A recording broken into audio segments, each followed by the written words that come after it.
اعوذ باللہ من الشیطان الرجیم بسم اللہ الرحمن الرحیم السلام علیکم ورحمۃ اللہ وبرکاتہ۔ میرے عزیز بھائیو بہنوں اور بچوں، امید ہے آپ سب خیریت سے ہوں گے۔ اللہ پاک سے دعا ہے اللہ تعالیٰ آپ سب کو اپنی حفظ و امان میں رکھے، آمین ثم آمین۔ تو چلتے ہیں اپنی آج کی ویڈیو کی طرف۔ میرے عزیز بھائیو، سورہ اخلاص کا اجر و ثواب قرآن و حدیث کی روشنی میں آپ کو بیان کروں گا، اور اس کے بعد آپ کو سورہ اخلاص کے وظائف بھی میں بیان کروں گا۔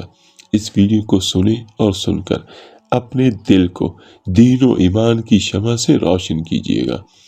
میرے عزیز بھائیو بہنوں اور بچوں، سورہ اخلاص وہ مبارک سورت ہے جو الحمدللہ ہر مسلمان کو زبانی یاد ہوتی ہے، اور اس سورہ مبارکہ کے فضائل بھی بے شمار ہیں، اور ان کا حصول بھی اللہ پاک کی رحمت سے ہر ایک کے لیے آسان ہے، بس ضرورت توجہ اور اہتمام کرنے کی ہے۔ میرے عزیز بھائیو، ہم یہاں سورہ اخلاص کی تلاوت کے بعض فضائل کو ذکر کرتے ہیں تاکہ اس سورہ مبارکہ کی فضیلت معلوم ہونے سے ہم کثرت کے ساتھ اس کی تلاوت کرنے والے بن جائیں، اور توفیق تو اللہ پاک کی طرف سے ہی ہے۔ ایک مرتبہ سورہ اخلاص پڑھنے کی فضیلت، جس کا مفہوم کچھ یوں ہے کہ رسول اللہ صلی اللہ علیہ وآلہ وسلم نے فرمایا، جس شخص نے قل هو اللہ احد پڑھا، اس نے گویا تہائی قرآن پڑھا، اور ہر فرض نماز کے بعد صرف 10 مرتبہ سورہ اخلاص پڑھنے کی فضیلت۔ رسول اللہ صلی اللہ علیہ وآلہ وسلم نے فرمایا، جس کا مفہوم کچھ یوں ہے، 3 عمل ایسے ہیں کہ جن کو اگر کوئی ایمان کی حالت میں کرتا ہے تو وہ جنت کے جس دروازے سے چاہے داخل ہو جائے گا، اور جس حور سے چاہے گا نکاح کر لے گا۔ ان میں سے نمبر 1 جو اپنے قاتل کو معاف کر دے، نمبر 2 جو خفیہ طور پر کسی کا قرض ادا کر دے، اور نمبر 3 جو ہر فرض نماز کے بعد صرف 10 مرتبہ سورہ اخلاص پڑھے۔ میرے عزیز بھائیو، یہ دیکھیے کتنی بڑی فضیلت ہے۔ سورہ اخلاص چھوٹی سی مبارک سی سورت ہے، اور اللہ پاک کو بہت زیادہ پسند ہے۔ اگر آپ ہر نماز کے بعد پڑھتے ہیں تو آپ کو چند منٹ بھی نہیں لگیں گے۔ سورہ اخلاص 10 مرتبہ پڑھنے میں 1 سے 2 منٹ کا یہ عمل ہے۔ 5 وقت کی نماز اور ایک دن میں 50 بار، اور اس کا فائدہ کہ جنت میں جس دروازے سے چاہیں گے اللہ پاک اپنی رحمت سے داخل کر دے گا۔ تو آج نیت کریں، ہر میرا بھائی، ہر میری بہن، بچے بھی، کہ آپ نے ہر نماز کے بعد سورہ اخلاص 10 مرتبہ ضرور پڑھنی ہے۔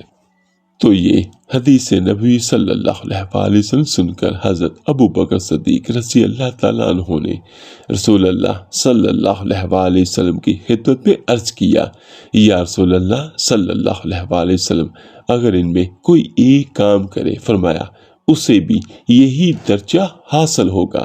نبی کریم صلی اللہ علیہ وآلہ وسلم نے فرمایا، جس نے قل هو اللہ احد کو 10 مرتبہ پڑھا، اللہ تعالیٰ اس کے لیے جنت میں ایک محل بنائے گا۔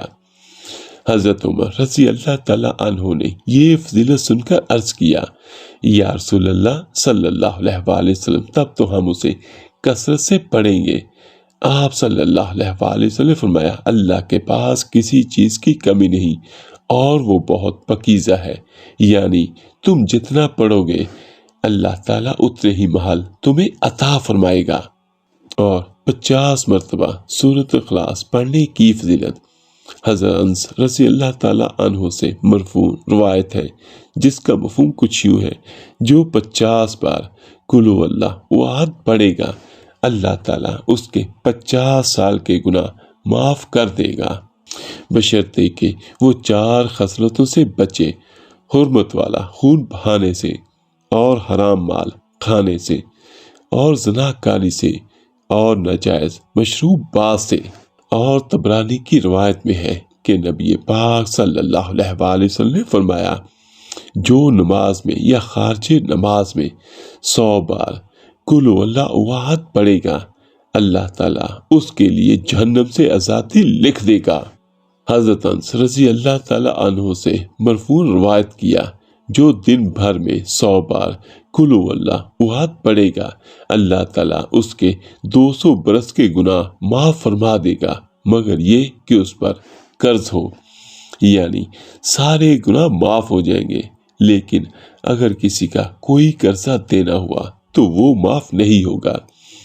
اور میرے عزیز بھائیوں، 1000 مرتبہ سورہ اخلاص پڑھنے کی فضیلت حضرت حذیفہ رضی اللہ تعالیٰ عنہ سے مرفوع روایت ہے، جس نے 1000 بار قل ہو اللہ احد پڑھی تو تحقیق اس نے اپنی جان اللہ تعالیٰ سے خرید لی۔ حضرت انس رضی اللہ تعالیٰ عنہ فرماتے ہیں کہ ہم غزوہ تبوک میں حضور صلی اللہ علیہ وآلہ وسلم کے ساتھ تھے۔ ایک دن سورج ایسے نور اور روشن کرنوں کے ساتھ طلوع ہوا کہ اس سے پہلے ہم نے کبھی نہ دیکھا تھا۔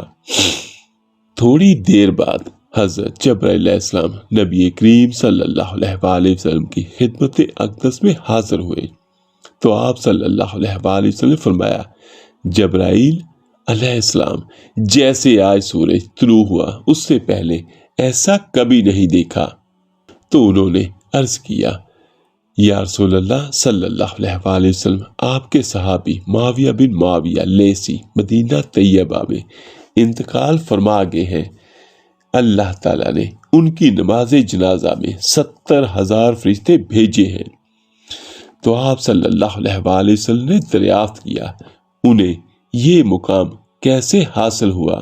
تو سیدنا جبریل علیہ السلام نے فرمایا، یہ دن رات چلتے پھرتے اٹھتے بیٹھتے ہر حالت میں قل ہو اللہ احد کی تلاوت کیا کرتے تھے، اور یہ اسی کا اجر ہے۔ میرے عزیز بھائیوں، یہ دیکھیں کہ اگر آپ سورہ اخلاص کو پکڑ لیتے ہیں تو اس کا فائدہ کتنا بڑا ہے، اس دنیا میں بھی اور اس دنیا کے بعد بھی۔ میرے عزیز بھائیوں، سورہ اخلاص کی محبت جنت کو لازم کرتی ہے۔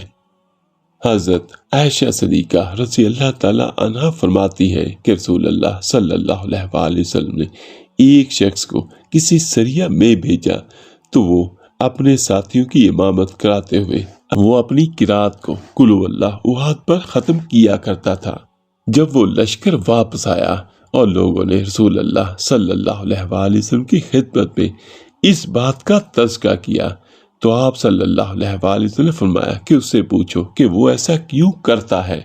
جب لوگوں نے اس سے پوچھا تو اس نے جواب دیا، اس لیے کہ اس میں رحمان عز و جل کی تعریف ہے اور میں اسے پڑھنا پسند کرتا ہوں۔ تو آپ صلی اللہ علیہ وآلہ وسلم نے فرمایا، اسے خبر دے دو کہ اللہ عز و جل بھی اس سے محبت فرماتا ہے۔ رسول اللہ صلی اللہ علیہ وآلہ وسلم اپنے ایک صحابی کے ساتھ کہیں جا رہے تھے کہ آپ صلی اللہ علیہ وآلہ وسلم نے کسی شخص کو سورہ اخلاص پڑھتے ہوئے سنا تو آپ صلی اللہ علیہ وآلہ وسلم نے ارشاد فرمایا، واجب ہوگی۔ میں نے عرض کیا، یا رسول اللہ صلی اللہ علیہ وآلہ وسلم، کیا واجب ہوگی؟ فرمایا، جنت۔ حضرت جریر بن عبداللہ رضی اللہ تعالیٰ عنہما سے مروی ہے کہ رسول اللہ صلی اللہ علیہ وآلہ وسلم نے فرمایا، جس نے اپنے گھر داخل ہوتے وقت قل ہو اللہ احد پڑھی، یہ سورت اس کے گھر اور پڑوسیوں کے گھر سے شر کو دور بھگا دیتی ہے۔ اور آخر میں سبھی بھائیوں سبھی بہنوں کو بڑا خوبصورت اور بڑا ہی پیارا وظیفہ بیان کرتا ہوں۔ اگر کسی میرے بھائی اور بہن کی کوئی بھی ایسی حاجت ہو جس کو وہ ناممکن سمجھتا ہو یا بہت مشکل سمجھتا ہو، تو بعد نماز تہجد یا بعد نماز عشاء ایک جگہ اور ایک وقت مقرر کر کے صاف ستھرے لباس میں اول آ کر 7 بار 11 بار یا 21 بار درود پاک پڑھے اور درمیان میں 10 تسبیحات یعنی 1000 بار سورہ اخلاص پڑھے تو انشاءاللہ تعالیٰ 3 دن سے لے کر 7 دنوں کے اندر اندر جو بھی حاجت ہوگی، جتنی بڑی حاجت ہوگی، اللہ پاک کی رحمت سے ضرور پوری ہوگی۔ ہاں، اگر کچھ دیر ہو خدا نخواستہ تو اس کو آپ زیادہ دن بھی کر سکتے ہیں، لیکن پورے یقین اور پوری امید کے ساتھ کیجیے گا تو انشاءاللہ تعالیٰ صرف 3 دنوں سے لے کر 7 دنوں کے اندر اندر آپ کی ہر حاجت اللہ پاک کی رحمت سے ضرور پوری ہوگی۔ اور جہاں اپنے لیے دعا کرے وہاں دوسرے بھائیوں اور بہنوں کے لیے بھی ضرور دعا کیجیے گا۔ اللہ پاک آپ سب کو اپنے حفظ و امان میں رکھے۔ تو ملتے ہیں جلدی انشاءاللہ ایک نئی ویڈیو اور عمل کے ساتھ۔ اللہ پاک آپ سب کا حامی و ناصر ہو۔ السلام علیکم۔